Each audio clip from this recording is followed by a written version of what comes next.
This building is among the great traces of a period in San Francisco during the 1970s when modernism was really allowed to unfold and flourish, and I think in an especially beautiful way. The building has an extremely sculptural quality. It functions, I think, beautifully as a kind of urban marker, a monument that you see from many parts of the city and helps you orient yourself. Nervi's experimentation with ferro-cement, which allowed him to really shape these beautifully curvaceous, sensuous surfaces, really came to fruition.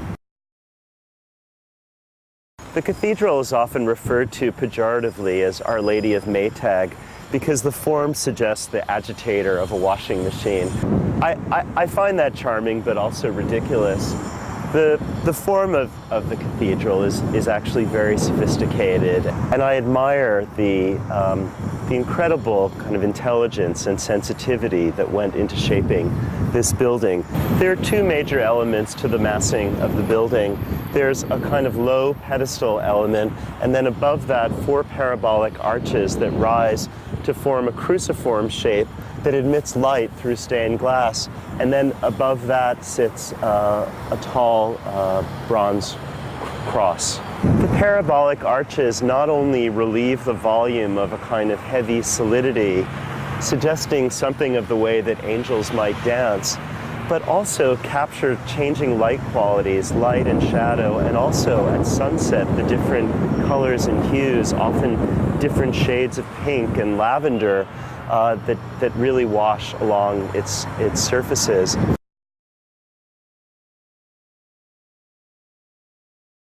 Atop Cathedral Hill, one of the highest hills in this part of San Francisco, the building appears to float. And it follows a tradition here of building tall buildings on top of tall hills. And while that might seem counterintuitive in terms of how you protect views and might establish a more sort of consistent urban fabric across the city, in fact it makes a lot of sense because the hills here are the most seismically resistant. They're made of bedrock. In fact, the bedrock of this hill was crucial to the development of the building itself, as the interior concrete pylons reached down 90 feet into the rock in order to support the glorious sweep of the ceiling atop the main worship space.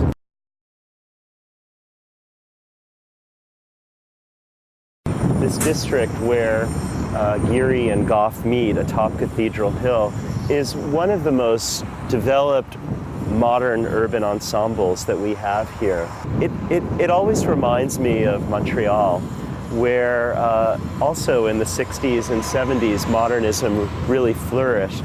And I think, like Montreal, San Francisco at that time was a very optimistic place. You know, in 1967 and 1968, San Francisco was for a brief moment the center of the world with the Summer of Love and the counterculture movement at Berkeley. And all of that kind of tremendously progressive social energy, I think, was infused into the way that architects and urban designers were approaching the city.